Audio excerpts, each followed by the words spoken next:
So, after having won in Africa, if you want to call it a win, Mussolini then decides, he's going to go after some of these other areas in southern Europe that Hitler didn't have any interest in. So, in October of 1940, he's going to invade Greece, largely over, historic rivalries of ancient Greece or ancient Rome, which one's better. Um, the Greeks are going to fight very, very hard, but proving that they're not much of an entity in the 20th century, they are going to be captured. Next, Mussolini is going to turn his attention to just north of Greece. This is Greece here. The area just north of here, which is Yugoslavia. This is that mess we talked about in World War I. It's the Balkan states, the region where they all hated each other, and so the Treaty of Versailles solution had been, let's lump them all together into one big country. The leader of that one big country was a guy by the name of Marshal Tito, who claimed to be a communist. When the Italians come marching in and they try to take over Yugoslavia, Tito is going to continue to lead resistance. He's going to fight very, very hard, but he's not going to be successful. He is going to get conquered, as is Yugoslavia. But we have to give him some credit because he refuses to give up, and he's going to rule Yugoslavia for like 20,000 years. Though obviously not really. This is going to be true in Bulgaria and Hungary as well. They're going to get captured. They're going to continue to fight for their independence through the whole war. They're just not going to be successful. And here's Marshal Tito. And this is Yugoslavia, and this is what I'm talking about. Each of the different colors within this one map, so this is one country. Each of the different colors wanted to be their own independent country. And I mean, up until 2000, I think it was like 9, somewhere in there, they were still fighting. There's still some fighting today. But 2009, Kosovo is going to become the last of these to get its independence. But I mean, today, obviously, most of them are their own. Serbia, Croatia, all these guys get their freedom eventually. So what is it about the Axis powers, particularly Germany, that is just so powerful? It's their ultimate use of airplanes. It's that Luftwaffe I was talking about. They had the best airplanes, the fastest airplanes. They had, at one point, they had the biggest so they could drop the most bombs. Plus, they were doing indiscriminate bombing raids. They were going and they were just dropping. It was called carpet bombing. They laid so many bombs across these cities that these cities had no defense and they were completely destroyed.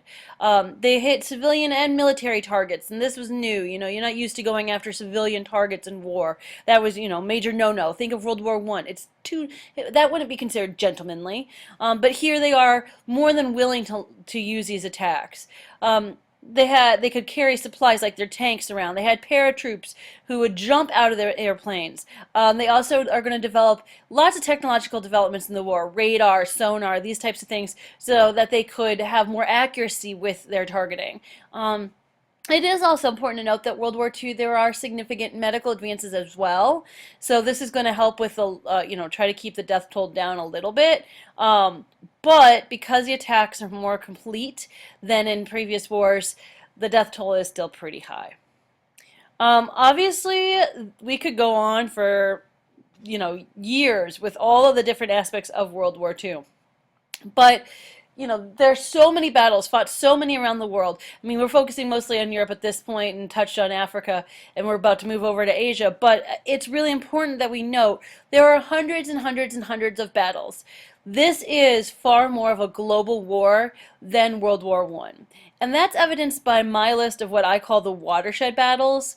These are, for my historical purposes, the 5 battles that I deem to be the most important in terms of what they do to the course of the war. If something had gone differently in these battles, the way the war was going would have changed. This is certainly a debatable list, but these are the 5 battles that we will look at in more detail than many others. The Battle of Britain. Chronologically, this is the first. It's also very, very long. It actually goes for about a year, although most of the battle itself is only a couple of months. But the effects of it and the continued attacks last for about a year. The Battle of Midway Island. This is fought in the middle of the Pacific Ocean. The Battle of El Alamein is fought in northern Africa. Battle of Stalingrad is Russia, and then D-Day is in France. Each of these will go into more detail, but it's really important to be able to name these 5 battles because of the change that they have. So, let's look at the Battle of Britain. When France fell, and with Mussolini slowly conquering southern Europe, and with Russia doing its work over on the east, really, Britain was about the only country left that hadn't been conquered by an Axis power. Spain and Portugal, they're kind of independent, but Spain was going through their own revolutionary war at the time with a guy named Franco. And so Spain and Portugal were not really going to touch on. So for Western Europe in particular, it really is Britain that's kind of left standing all alone. Um, at one point, Hitler says to Churchill, hey, you're out here by yourself. You really should just give up. And Churchill refuses. He's like, I'm not going to capitulate. I'm not going to give in to you. I don't want to be conquered by you. So Hitler is going to basically come up with a way to conquer Britain. He orders what he code names Operation Sea Lion. When you think of a sea lion, this is an animal that usually goes in water up onto land. And so he called it this so that if the name escaped, that's how the British would prepare for a water attack that would move onto land. However, in reality, Hitler's attack was massive airstrikes. He had started doing reconnaissance work in July, and then on August 12th of 1940, Hitler is going to order his Luftwaffe to do daily bombings of the British coast. The British RAF, which is the name of their Air Force, the Royal Air Force, they fought back. They weren't stupid. They were relatively well prepared for at least this idea of an attack. And so they would scramble their planes, they'd go up, and they would do dogfights. So the Germans are then going to switch to bombing civilian targets. This the people of Britain did not assume. Again, it's not gentlemanly. They wouldn't have done this. They would never attack like this. The Germans are able to work their attacks into London on September 7th, 1940. So they've slowly pushed their way in the airspace. Every single night, the Germans are going to bomb London. 15,000 people are going to be killed. Churchill orders his people to be strong. And so the people of London are going to seek alternatives in order to keep themselves safe. So one thing that they're going to do is they're going to turn their subway system into basically an underground miniature city. They're going to build hospitals down there, churches, schools. People are going to build their own bomb shelters.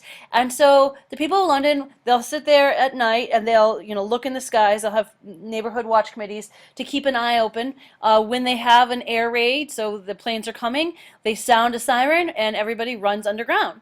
And this is, I think, in Narnia. I've never seen it, but I was told that's in there. And also Tolkien is going to experience a lot of this, and it will inspire some of his writings. So this allows the people of London to essentially just continue with their night-to-night, day-to-day lives, and it makes it so that, yes, the city is destroyed, but the hearts and will of the people, that's not destroyed. And they're going to keep fighting. So it becomes obvious that these attacks aren't going to work, and Hitler needs to go back to the drawing board to figure out an alternative. He's going to do sporadic bombings, like I said, up until the summer of 41, but for the most part by October, he has withdrawn the bulk of this attack and gives in. I call this a watershed battle because if Germany had managed to take over England, that kind of would have been game over. Hitler would have pretty much won. Like, think of risk. If you've conquered all of Europe, and you've conquered places in Africa, and you're conquering places in Asia, you got this. But this is going to further the British resolve to fight. It's going to help to inspire us to get involved and help the British out. So this is a huge battle. It's also a watershed battle because Hitler becomes so desperate after having lost the British, he kind of needs an ego boost, and so he decides he needs to attack somebody else. And this is where he's going to make a pretty fatal mistake. He is going to turn his attention to Russia. Here is just a couple images from the Battle of Britain, paintings obviously.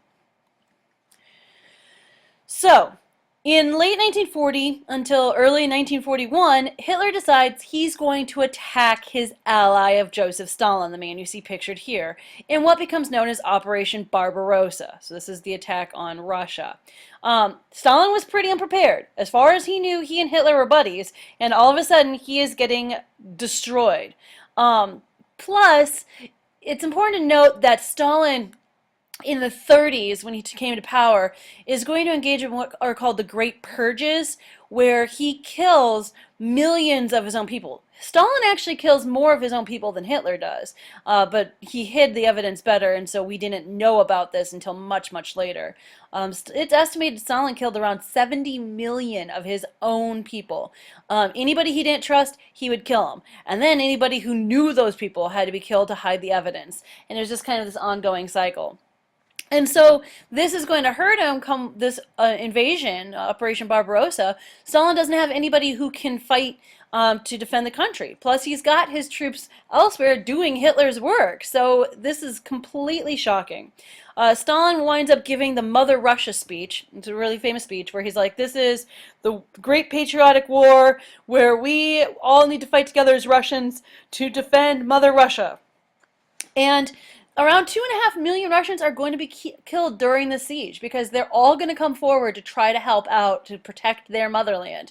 One of the things that they do that is shocking to most people is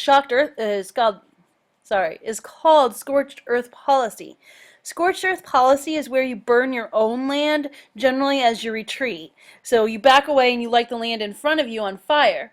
In this case, Russia is a huge country. They know their land pretty well, so they know that as they retreat, they have plenty of land behind them to sustain them. But it makes it so that the land in front of them, which is where the Germans in this case are heading, is unable to be lived off of. So the Germans aren't going to be able to get supplies. This is really going to hurt the German war effort. In the long run, it also makes the land more fertile, so it kind of has a positive for the Russian people. The other flaw that Hitler makes is, just like when Napoleon invades Russia in the early 1800s, Hitler comes in the summer and is not prepared for the severity of the Russian winter. Russian winter kicks in. Russia is known for having some very, very cold winters, and the German army is wearing lighter uniforms, definitely that would not withstand the sub-zero temperatures. Thousands of Germans are going to freeze to death, and Hitler is going to be slow to order their retreat. When he does order their retreat, he orders it in such a way that some of his army gets themselves pinned in the Russian city of Leningrad, where 2.5 year siege sets in between the Russian army, part of the German army, and then the Russian civilians who live in this city. It's so bad that the food was rationed off, where they were only allowed to eat 2 pieces of bread each day in order to live, because you can't live off of 2 pieces of bread a day. They wound up boiling leather for meat. It's kind of like when you cook bacon and that grease congeals in the bottom. That's what they would eat, the chemicals and stuff like that. They called it jellied meat. They would also peel their wallpaper down and boil it and lick the wallpaper because it had been held up with glue made partially from starch of potatoes.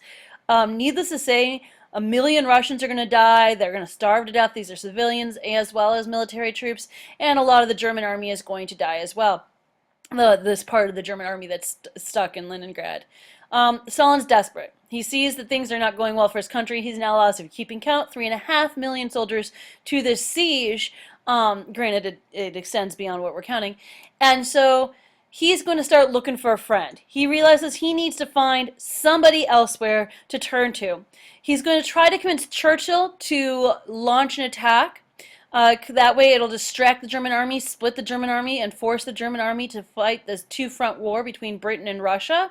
And Churchill agrees. He thinks this is a great plan. Now's his chance. Doesn't really like Stalin, doesn't trust him, but this is the moment in time in which Stalin flips and becomes an ally for the war, and Churchill and Stalin are now going to do most of the fighting against Hitler.